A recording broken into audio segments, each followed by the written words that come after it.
itu di gerbong Senin dan gerbong Selasa lengkap. Maka STY sudah gembira, tersenyum dengan kelengkapan semua pemain ini karena dia butuh memang untuk semua kebersamaan. Dia memang sudah memulai latihan.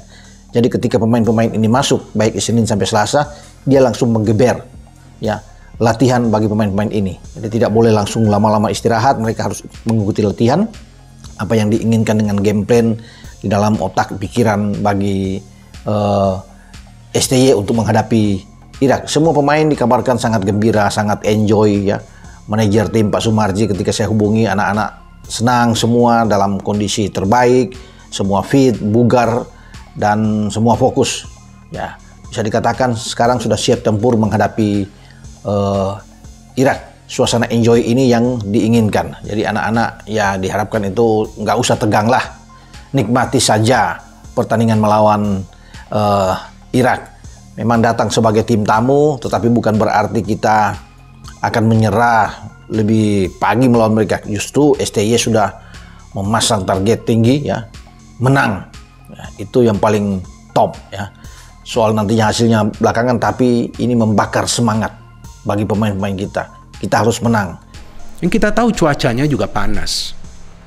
Tapi kelihatan nggak para pemain itu kelelahan? Enggak kan? Artinya terbukti kan apa yang saya katakan di konten preview. Bahwa saya tidak pernah melihat para pemain dari tim nasional Indonesia itu ketika bermain bermalas-malesan. Mereka aktif bergerak. Mereka berjuang habis-habisan. Mereka mencoba untuk memberikan yang terbaik. Terus kenapa gak kita support? Kenapa ketika tim nasional itu kalah, justru yang kita baca di sosial media itu adalah komentar-komentar yang negatif.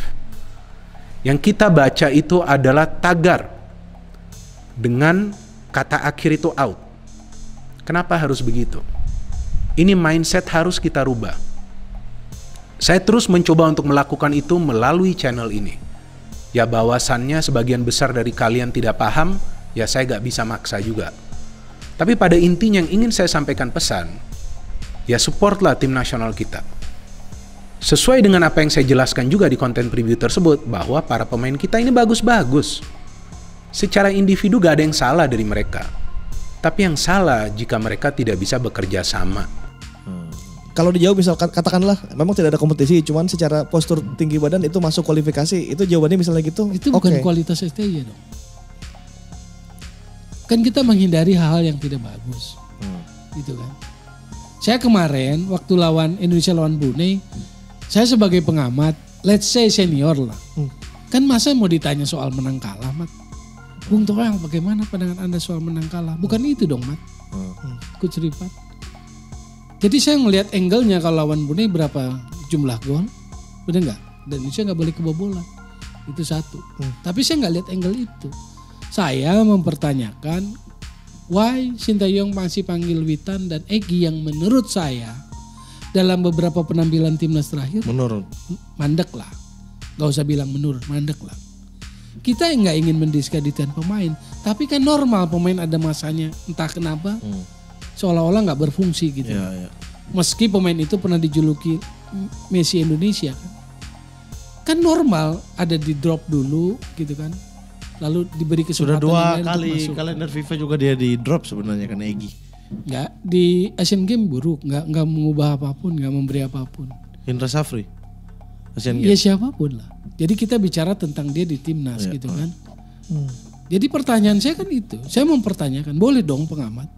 Nah, saya memang melihat bahwa para pemain Indonesia untuk pertandingan ini cukup rileks juga sih. Artinya ya, walaupun mereka tentu juga mendengar ya berita bahwa stadion akan full house dan berita-berita lainnya bahwa supporter dari tim tuan rumah ini siap meneror para pemain Indonesia, tapi feeling saya mereka nih dalam mood yang bagus ya. Apalagi kan kalau kita melihat tuh cuplikan wawancara ya, ketika Makrok diwawancara dia tampak tenang. Bukan artinya dia sombong, enggak, tapi dia tampak tenang. Artinya dia juga ingin memberikan sinyal bahwa para pemain Indonesia sudah dalam kondisi siap tempur. Jadi seharusnya nothing to worry bagi para pemain Indonesia, dan tinggal kita tunggu nanti taktik permainannya dari Coach Sintayong seperti apa. Nah tentu teman-teman penasaran nih, gimana Bung prediksinya? Nah kalau prediksi dari saya, persentase untuk pertandingan ini 50-50. Bukan artinya saya main safe, enggak. Tapi karena ini juga pertandingan pertama bagi Irak, sama seperti Indonesia, dan mereka juga akan ekstra hati-hati karena Indonesia punya kecepatan juga dalam merancang sebuah transisi positif yang cepat. Jadi teman-teman, kita mendukung timnas Indonesia dan kita harapkan timnas Indonesia bisa mendapatkan minimal 1 poin dari pertandingan ini. Kalau feeling saya teman-teman, target dari Indonesia dalam 2 pertandingan awal di babak kualifikasi untuk ke Piala Dunia tahun 2026 adalah agar bisa mendapatkan 4 poin dari 2 pertandingan awal. Jadi jika lawan Irak bisa mendapatkan hasil draw, kemudian lawan Filipina bisa menang, tentu kita membuka peluang yang besar agar bisa lolos ke Piala Dunia. Pelatih tim nasional senior for tomorrow. Prestasi. Result. Hasil. Itu filosofinya. Kalau Mamat di-hire sebagai pelatih kepala tim nasional senior sebuah negara, result, Mat. Apa yang belum pernah diraih negara itu? Bukan saya pemuja Piala Ciki, saya nggak berani ngomong Piala Ciki.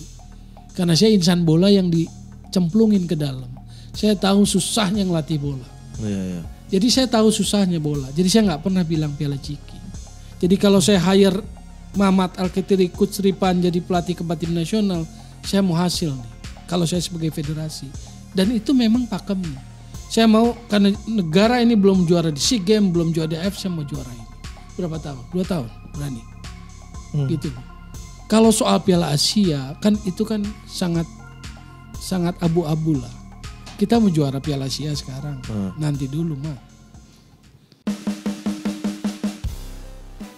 Mantan pelatih Timnas U16 Indonesia, Fahri Husaini, mengungkapkan pesan perihal pujian yang diberikan kepada pemain naturalisasi Timnas Indonesia.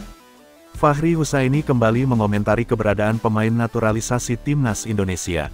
Hal tersebut disampaikannya ketika melakukan kunjungan di Media Center Piala Dunia U17 2023 di Surabaya, Selasa, tanggal 14 November tahun 2023. Sebelumnya, Fahri Husaini memang sempat banyak menuai kritikan dari netizen karena dianggap menggaungkan local pride. Di mana local pride sendiri memiliki arti bangga terhadap pemain lokal. Ia kembali menyuarakan terkait kekuatan timnas yang diisi pemain lokal dan naturalisasi di sela Piala Dunia U17 2023. Mantan pemain timnas Indonesia itu berpesan kepada masyarakat untuk tidak berlebihan dalam memuji pemain naturalisasi.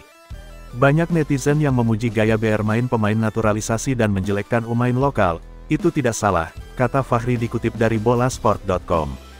Tetapi pesan saya sekarang, jangan memuji pemain naturalisasi berlebihan, karena tanpa disadari itu bisa menyakiti pemain lokal. Ketika pujian kepada pemain naturalisasi berlebihan, seolah-olah keberhasilan timnas ini karena mereka, ujarnya menambahkan. Menurutnya, keberhasilan timnas juga tidak lepas dari peran pemain-pemain lokal. Jangan lupakan, Rizky Ridho, Hernando, Nadeo, mereka juga bermain bagus di timnas, ujar Fahri. Tim bagus itu karena 11 pemain bukan hanya segelintir saja, tambahnya. Berhentilah memberi pujian sepihak, harus proporsional. Itu yang mereka, pemain lokal, butuhkan, pungkasnya. Menurut pria yang kini menjabat Direktur Teknik Deltras FC itu, pujian berlebihan untuk para penggawa, impor, harus segera dihentikan karena bakal menyakiti para pemain lokal. Hal itu disampaikan Fahri ketika hadir sebagai narasumber dalam konferensi pers yang diadakan Kementerian Komunikasi dan Informatika Kemkominfo, bersama Local Organizer Officer LOC Piala Dunia U17 2023 di Media Center Stadion Gelora Bung Tomo GBT, Surabaya, Selasa, tanggal 14 November tahun 2023. Tidak perlu berlebihan memberikan pujian kepada pemain-pemain naturalisasi. Sebab, tanpa disadari, pujian yang berlebihan ini bisa menyakiti pemain lokal, tegas Fahri Husaini. PSSI di era kepelatihan Shin Tae-yong memang keranjingan merekrut pemain naturalisasi. Tak hanya di timnas senior, tetapi kebiasaan ini juga mulai nampak di level kelompok umur termasuk di timnas Indonesia U17. Menurut Fahri, kehadiran para pemain naturalisasi tidak boleh membuat fans lupa akan peran penting pemain lokal yang dia nilai sama-sama berperan penting dalam memberikan hasil terbaik untuk timnas Indonesia. Ini sepak bola, ada 11 pemain. Perlu hati-hati. Siapa yang memulai menimbulkan perpecahan ini, saya tidak tahu, kata Fahri Husaini. Namun, ketika pujian berlebihan kepada pemain naturalisasi, seolah-olah keberhasilan tim karena mereka. Di timnas senior, Indonesia memiliki nama-nama pemain naturalisasi seperti Sain Patinama, Sandy Walsh, Jordi Amat hingga Rafael Struijk. Sementara di timnas Indonesia U17, PSSI turut mengandalkan dua pemain keturunan yakni Welber Jardim dan Amar Beerkik dalam mengarungi Piala Dunia U17 2023. Fahri berharap publik bisa memberikan pujian yang setara untuk pemain lokal maupun naturalisasi, karena Indonesia disebutnya bermain sebagai tim bukan individu. Berikan pujian yang proporsional, itu yang dibutuhkan sepak bola Indonesia, oleh pemain lokal, jelas Fahri Husaini. Oleh karenanya, netizen patut berhati-hati dalam berkomentar guna menghindari pemicu timbulnya perpecahan di tubuh timnas. Ia menyebut bahwa pujian berlebih kepada individu ini tak akan bagus untuk tim. Daripada sibuk mengomentari perbedaan pemain naturalisasi ataupun local pride, lebih baik netizen fokus dengan tim secara keseluruhan. Karena faktanya banyak penggawa lokal dalam negeri yang kualitasnya tak kalah dengan nama-nama pemain abroad. Ketika pujian yang berlebihan ini disampaikan, seolah-olah keberhasilan timnas saat ini hanya karena mereka pemain naturalisasi, kata Fahri Husaini. Apa kalian lupa betapa hebatnya Rizky Ridho, Nadeo Agrawinata, Hernando Ari, dan sebagainya? Berikan pujian yang proporsional karena itu yang dibutuhkan pemain lokal kita baik di timnas U17 Indonesia maupun senior, pungkasnya.